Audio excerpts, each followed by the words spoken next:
রাজ্যের গাফিলতিতে জয়েন্টের ফল প্রকাশে দেরি, মেধা তালিকার 10 জনই অংশ নিচ্ছে না কাউন্সিলিং এ। 10 পড়ুয়াই ভর্তি হয়েছেন কেন্দ্রীয় প্রতিষ্ঠানে, পড়াশোনাতেও ভরসা ভিন রাজ্য। শেষমেশ ওবিসি জটিলতা কাটিয়ে সুপ্রিম কোর্টের নির্দেশে প্রকাশিত হয়েছে রাজ্য জয়েন্ট এন্ট্রান্স পরীক্ষার ফলাফল।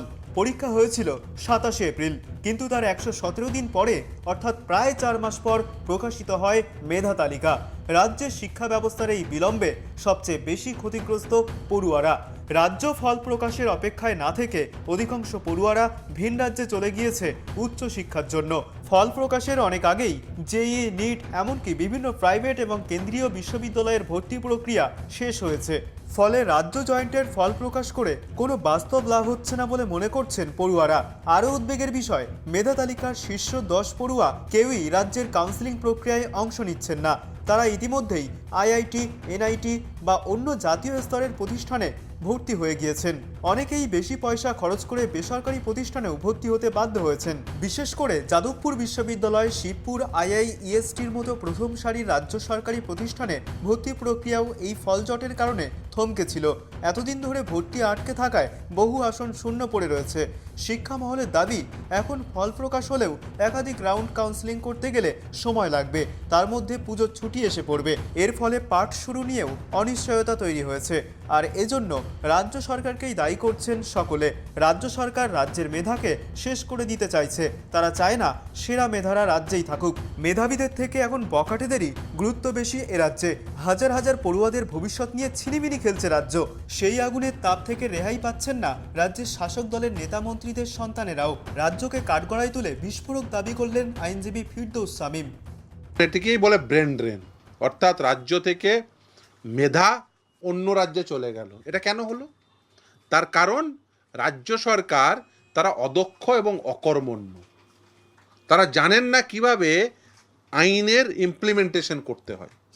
যারা তালিকায় আছেন প্রথম 10 জন ব্যক্তি মেধাবী ছেলে মেয়ে, এই রাজ্যের creamy layer of the student community, তারা চলে যাচ্ছেন অন্য রাজ্যে, ব্রেন ড্রেন হচ্ছে।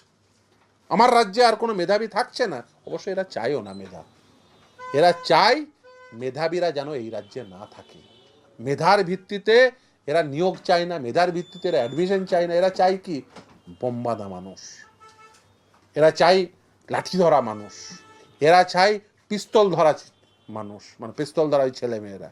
বললাম আজকে 1:20 ফোন করেছে মুর্শিদাবাদের একজন, আমি নাম করছি না, নামটা নিচ্ছি না ইচ্ছাকৃতভাবে, একজন তৃণমূল কংগ্রেসের ব্লকের সর্বোচ্চ নেতা, তার মেয়ে। স্যার, আমি মানে তার ইচ্ছে যে কলকাতা ইউনিভার্সিটিতে ল নিয়ে ভর্তি হবে, অ্যাডমিশন টেস্টে কোনো নামগন্ধ নেই। রাজ্যের শিক্ষা ব্যবস্থা, রাজ্যের কর্মসংস্থান এগুলো এতটাই সংকটে যে রাজ্যের ছেলেমেয়েরা প্রথম কথা ভিন রাজ্যে দিতে বাধ্য হচ্ছে। দ্বিতীয় কথা হচ্ছে, যেটা সব থেকে মানে ডেঞ্জারাস যেটা হয়েছে, এই শিক্ষা ব্যবস্থাটাকে ভেঙে ফেলার চেষ্টা করা হচ্ছে। মানে অলরেডি অনেকটা ভেঙে ফেলেছেন। ফলে বাঙালি জাতিকে মানে কয়েক দশক পিছিয়ে দিয়েছেন এই মমতা বন্দ্যোপাধ্যায়ের সরকার।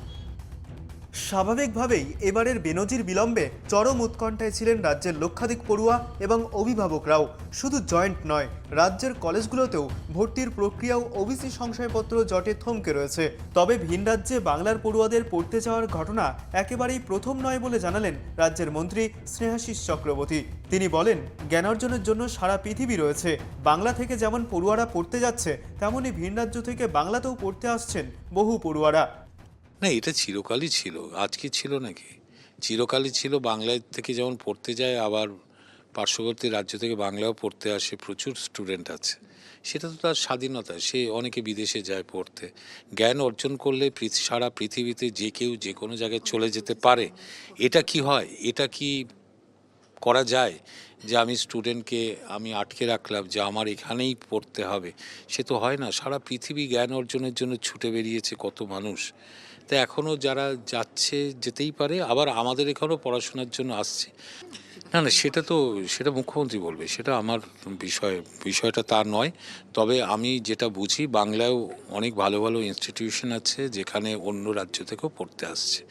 আর পড়াশোনার ক্ষেত্রে, শিক্ষা গ্রহণের ক্ষেত্রে যে কোনো জায়গায় যে কেউ যেতে পারে। কোনো বিষয়ে বাংলায় ভালো পড়ানো হয়, কোনো বিষয় হয়তো বিদেশে ভালো পড়ানো হয়, এটা ছাত্রছাত্রীরা বেছে নিতেই পারে।